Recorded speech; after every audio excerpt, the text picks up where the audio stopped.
یہ راولپنڈی میں کیا کام ہے. تو سفیدہ ایسی جگہوں پر اور ایسی جگہوں پر لگایا ہے. وہاں فیصل آباد میں گیا ہے تو نہر کے کنارے سفیدہ لگا ہوا. او بھائی ادھر کیا وہ پانی فصلوں کے لیے، سفیدے کے لیے نہیں ہے. تو پاکستان میں بائی ڈیزائن پانی کا خاتمہ کیا گیا. ایک تو ڈیم نہیں بنائے 50 سالوں میں، اور دوسرا انہوں نے جو پانی تھا، غلطی ہے، بالکل غلطی ہے اس میں پچھلی حکومتوں کی. کیوں نہیں؟ اور جس نے فنڈز لیے اس کی غلطی نہیں ہے. ایک تو بات سنیے آپ، یہ جو ڈیم ہوتے ہیں نا، یہ کوئی 6 مہینے کا پروجیکٹ نہیں ہوتا یا 2 مہینے کا پروجیکٹ نہیں ہوتا. یہ دیکھیے یہ سال ہر سال کے پروجیکٹ ہوتے ہیں.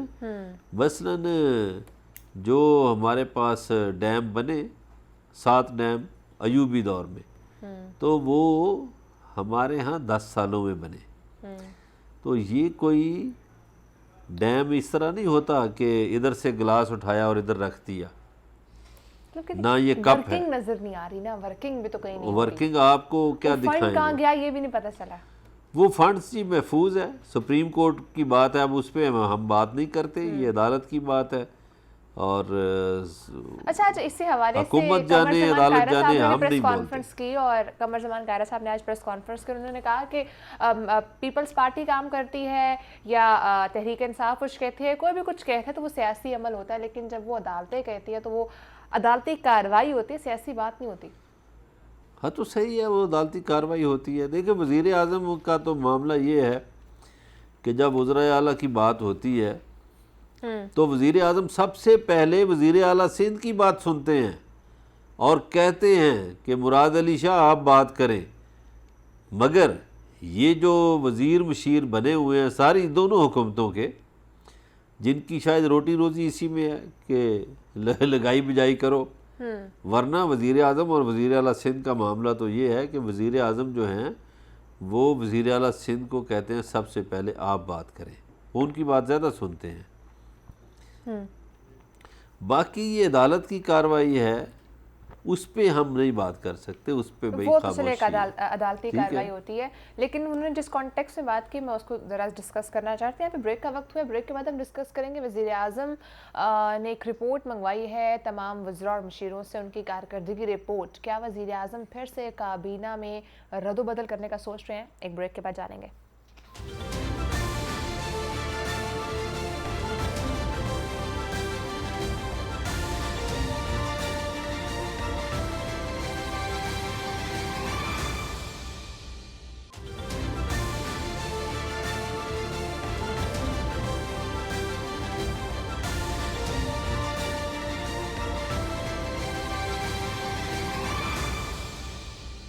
Welcome back. برلا صاحب، آج وزیر اعظم عمران خان نے ایک اور بہت بڑا سٹیپ لیا ہے اور انہوں نے جو ہے وزراء اور مشیروں سے ان کی کارکردگی رپورٹ مانگی اور پوچھا ہے کہ کتنے اجلاس آپ نے کیے ہیں، اس میں کیا کیا فیصلے لیے گئے ہیں. اس سب کے حوالے سے ایک رپورٹ مانگی ہے اور وزیر اعظم نے کہا کہ وہ مجھے رپورٹ دیں. آپ کو نہیں لگ رہا کہ وزیر اعظم ایک بار پھر سے اپنے وزراء سے، اپنے مشیروں سے ناخوش ہیں، اور کیا ہم آنے والے دنوں میں پھر سے تبدیلیاں دیکھ رہے ہیں؟ آپ کو میں 2-4 روز پیچھے لے جاتا ہوں. آپ کو پتہ ہے نا کہ چیف جسٹس آف پاکستان نے کچھ ریمارکس دیے تھے کہ وزیروں اور مشیروں کی فوج رکھی ہوئی ہے، 49 وزیروں کی، اور جس سے لگ رہا ہے کہ وزیر اعظم کو کچھ نہیں. پھر انہوں نے دوسرا تبصرہ کیا تھا کہ غیر منتخب جو مشیر اور معاونین ہیں وہ حاوی ہو گئے کابینہ پہ. تو ایک طرح سے اور کام کچھ بھی نہیں ہو رہا، تو اس کا مطلب ہے وزیر اعظم کو کچھ آتا نہیں ہے. ٹھیک ہے، یہ بات ہوئی تھی نا. ایگزیکٹلی. اب میرا خیال ہے کہ وزیر اعظم نے وہ بات سامنے رکھ کے اس کا نوٹس لیا ہے کہ چیف جسٹس آف پاکستان کو آخر یہ کیوں کہنا پڑا. تو اس کا مطلب ہے کہیں نہ کہیں خرابیاں ہیں. خرابیوں کی سپریم کورٹ نے نشاندہی بھی کی، خاص طور پر ڈاکٹر ظفر مرزا کی بہت سی خرابیوں کی انہوں نے نشاندہی کی، اور بھی خرابیوں کی نشاندہی کی. تو سندھ گورنمنٹ کی خرابیوں کی بھی اور پنجاب والوں کی بھی کی، جہاں جہاں خرابیاں تھیں. تو میرا خیال ہے کہ اس کے بعد وزیر اعظم نے سوچا ہوگا کہ بھئی یقیناً ایسی کو گڑبڑ ہوگی کہیں نہ کہیں، تو انہوں نے سر اپنے یہ خود پلان کر کے بھی تو دے سکتے ہیں. اپنے وزراء سے نہیں کون پلان کر کے دے سکتے؟ یہ جو کیونکہ وزیروں نے خود اپنی رپورٹ بنانی ہے نا. ہاں تو وزیر ہمارے اعظم ہاں تو یہ ویسے ہی وتیرہ رہا ہے کہ رپورٹس کو چینج کر دیا جاتا ہے, اپنی مرضی سے بنا دیا جاتا ہے. آپ کسی وزیر سے رپورٹ لیں تو اس نے کوئی کام کیا ہوگا تو بتائے گا نا میں نے یہ کیا, وہ ری چیک بھی ہو جاتا ہے. وہ ری چیک ہوگا ہی نہیں کہ ہم یہ دیکھ رہے ہیں بالکل ری وزیر چیک اعظم ہوگا نا, متحرک ہے. ری چیک ہوگا, جھوٹ نہیں بولا جا سکے گا. اور ابھی ایک تو رپورٹ جو آئے گی آٹا چینی بحران والی, وہ بھی تو آنی ہے نا 25 کو, تو لوگ اس کا بڑی شدت سے انتظار کر رہے ہیں. اور سنا ہے کہ اس میں کچھ اور لوگوں کے نام بھی آ رہے ہیں, کوئی ابھی تک لوگ اقتدار میں ہیں جن کے نام اور آنے والے ہیں. تو بڑے بڑے پردہ نشینوں کے نام آئیں گے جو بظاہر بڑے شریف بنے ہوئے ہیں یا بڑے سادہ ہیں, بڑے معصوم ہیں. سنا ہے ان کے سر نام ویسے تو بھی آ رہے ہیں. ہم نے دیکھا ہے کہ جو شوگر مافیا ہوتا ہے ویسے اتنا بڑا ہوتا ہے کہ ان پر ہاتھ ڈالنے سے پہلے بھی ہر کوئی سوچتا ہے. تو کیا آپ کو لگتا ہے کہ کارروائی ہو سکے گی پراپر, جس طرح وزیر اعظم نے کہا تھا کہ سختی سے ایکشن ہوگا؟ بھئی ہوگی, کارروائی ہونی چاہیے. اس ملک میں جتنے مافیاز ہیں ان کے خلاف بالکل کارروائی ہونی چاہیے. ابھی تو وزیر اعظم اس کے خلاف بھی کارروائی کرنے جا رہے ہیں. یہ جو انرجی مافیا ہے, ہمارے انرجی سیکٹر میں بھی ایک مافیا, پاکستان میں ہر جگہ مافیا ہے. اچھا, یہ کراچی والے اس بات کو بخوبی سمجھ لیں گے کہ وہاں ٹینکر مافیا تھا, کوئی بجری مافیا ہے, یہاں پر کوئی زمینوں کا مافیا ہے ادھر بھی, تو کوئی یہ آپ ایبٹ آباد کی ہیں وہاں ٹیمبر مافیا بھی ہے. ٹھیک ہے, تو ہر علاقے میں مافیاز ہیں. مافیاز کے روپ مختلف ہیں, اور بدقسمتی سے یہ مافیاز جو ہیں ان کے نمائندے حکومتوں میں بھی چلے جاتے ہیں, ابھی بھی ہیں حکومتوں میں. کچھ کو میں جانتا بھی ہوں کس کس مافیا سے ان کا تعلق ہے, اور وہ حکومتوں میں بیٹھے ہوئے ہیں. تو ایسے مافیاز کے خلاف کارروائی ہونی چاہیے, چونکہ ان مافیاز نے پاکستان کو نقصان پہنچایا ہے, فائدہ نہیں دیا, پاکستان کو نقصان پہنچایا ہے. اگر یہ پاکستان کو فائدہ دیتے تو چلو ہم کہتے کہ کوئی بات نہیں, ملک کا تو فائدہ ہوا. تو انہوں نے تو ملک کو نقصان پہنچایا. یہ مافیاز دولت بھی ملک سے لوٹتے رہے, ٹھیک ہے, اور ملک کی یعنی کہ دولت ہر باہر دور بھی میں لے گئے. کوئی نہ کوئی مافیا آتا رہا ہے جس نے پاکستان کو صرف لوٹا ہے. اچھا برلا صاحب, ایک اور آپ کا پسندیدہ ٹاپک ہم ڈسکس کرنے لگے ہیں, وہ کون منی سی؟ Laundering case. شہباز شریف صاحب کو دستاویزات سمیت نیب نے طلب کر لیا ہے. بالکل صحیح بات ہے, طلب. ویسے تو آج کل حالات ایسی ہیں بھئی, نیب ابھی بھی ملزمان کو طلب کر رہی ہے. چلیں, کیا نہیں کرنا چاہیے؟ نہیں نیب برلا صاحب کو تو خوش ہونا چاہیے کہ انہوں نے طلب کر نہیں لیا ہے. وہ اپنا کام اداروں کو کرنا چاہیے. اور شہباز شریف صاحب اگر صاف ہیں تو بالکل ان کو اپنے کاغذ لے کر جانا چاہیے, ثبوت دینا آپ نے چاہیے. مجھے کل کہا نا کہ آپ ان کے حوالے سے کوئی بات نہیں کرتی, وہ تو بہت بڑا مافیا ہے. وہ تو قدرتی طور پہ آج ٹاپک آ گیا نا. میرا خیال کل والی بات آپ کی نیب نے سن لی ہے اور انہوں نے طلبی کا نوٹس دے دیا. تو دیکھیے نہیں برلا صاحب, جو آپ بھی کی ہو, بات آپ نے گلا کیا تھا. ہمارا ملک جو ہے اس میں, اور ریاست مدینہ میں اور اسلامی ریاست میں جو بھی کوئی ہو اس کو جواب دہ ہونا چاہیے, جواب دینا چاہیے. اگر شہباز شریف صاحب کے ہاتھ صاف ہیں تو وہ بالکل جائیں, اور اگر رنگے ہوئے ہیں تو پھر کہیں اور جائیں گے. تو آپ کو کیا لگتا ہے اس ٹائم پر جب کرونا کی ایک سچویشن چل رہی ہے, اس دوران نیب کو اس طرح بلانا چاہیے؟ نہیں, نیب کو یا یہ کیونکہ کرونا کے ڈیز چل رہے ہیں تو میرے خیال سے کچھ دنوں کے لیے اس کو تھوڑا کنٹرول رکھنا چاہیے, اور آگے والے دنوں میں آگے جا کر. ابھی پہلے ایک سازش ہو رہی تھی. دیکھیں پہلے نیب کی ایک بات کر لیں. ایک تو نیب پہ ایک تاثر جا رہا ہے کہ نیب صرف اپوزیشن کے لوگوں کو بلاتا ہے, حکومتی لوگوں کو نہیں بلاتا. حکومتی لوگوں کو بھی بلانا چاہیے, جن پہ کیسز ہیں یا پرانے کیسز ہیں ان کو بلانا چاہیے. دوسرا جو آپ کہہ رہی ہیں نا کہ نیب کو یہ چھوٹ دینی چاہیے, یہ کرونا وائرس کے چکر میں چھوٹ ایک منٹ, کرونا وائرس کے چکر میں ایک مافیا نے پاکستان سے غداری کرنے والے لوگوں کو جیلوں سے, دہشت گردوں کو چھڑانے کی کوشش کی. ہائی کورٹ نے تو اجازت دے دی, مگر کسی کو پتہ چل گیا تو سپریم کورٹ نے وہ اجازت نامہ کینسل کیا. اس کے پیچھے سازش یہ تھی کہ کچھ ملک دشمن دہشت گردوں کو چھوڑنے کا سودا ہو چکا تھا. ٹھیک ہے, آپ دیکھیں نا اس کرونا وائرس میں آپ کہتی ہیں کہ کوئی کاروائی نہ کریں, اس کرونا وائرس میں یہ سازش ہو جاتی ہے کہ ملک کو نقصان پہنچانے والوں کو چھٹی دے دو. نہیں, میں یہ نہیں کہہ رہی کہ آپ بالکل چھٹی دے دیں. میں ان اے سینس کہہ رہی تھی کہ کچھ ٹائم بعد جب حالات تھوڑے بیٹر ہو جاتے تو آپ ان کو بلا لیتے, کہتے تھے آؤ ہم چیک کر لیتے دستاویزات. تو یہ کون سی کرونا فورس میں ہے کہ ان کو چھٹی دے دیں؟ یہ کوئی کام کر رہے ہیں. اپوزیشن لیڈر ہے نا, تو ان کو اپوزیشن لیڈر نے کیا کیا ہے؟ وہ پہلے اپنے بھائی کا آپریشن تو کروا لیں. ٹھیک ہے, اب ہم دیکھیں گے یہی کہ کب ہوگا آپریشن. پروگرام کا وقت ختم ہو چکا. اپنا بہت سارا خیال رکھیے گا. اللہ حافظ.